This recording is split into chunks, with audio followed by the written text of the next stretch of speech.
Kink can be anything. Kink can be you liking shoes. That's your turn on. But how do you make this erotically challenging for your mind? Because even when people say they into bondage, or they into S&M, or they into BDSM, you know what I'm saying? Do you even know how that all came about? If you study the history of BDSM, it all came from a guy by the name of Marquis de Sade. They condemned him because he was a practicing physician that dealt with the ladies. He might have spanked them, he might have whipped them, he might have choked them, but they came out during that time feeling better about themselves. So they crucified him, Marquis de Sade. That is where this whole, they saw the father of this supposedly world of kink.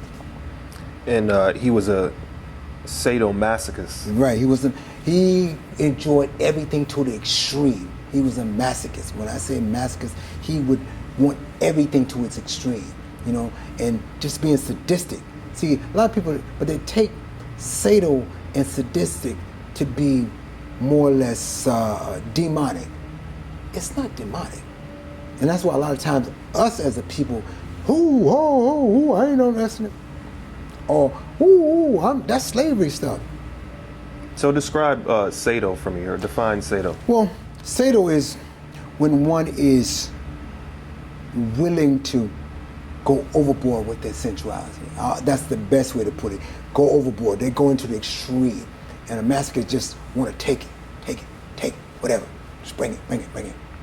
Now it says that people who practice BDSM have lower levels of depression, PTSD, anxiety, and sensitivity to reaction, as well as increased level of self-confidence. Is that something that you believe? Well, first of all, how many people go to a therapist or go to a doctor? Now, if I become your doctor, that causes you to release endorphins and energy and feel better about yourself based on how I subject you to things. Because you got people who are in power positions want to be on the underside of it. Mm-hmm. So you got some guy who runs a Fortune 500 company that runs everybody all day. Well, he wants to do the reverse. He wants to be taken control of. So therefore, it's a release. I wouldn't say that they got PTSD or anything of that nature. I wouldn't say that they are depressed. Well, no, it says it lowers the levels of depression and PTSD. All that, because for what it does is it gives you that opportunity to release the energy that's built up. Because every day you walk around, you got built up tension energy. What relieves that? Most men run and have sex. Some people might like eating. Some people might like the very fact that the sensitivity of rubbing a stocking. Right. That calms their whole nervous system and brings it down and make them more comfortable with themselves. So what we do are almost what you would say, I'm your therapist. You come to me, I ask you a few questions about yourself. I ask you what your triggers are. I want to know what kind of triggers you. What you've been going through. You know what I'm saying?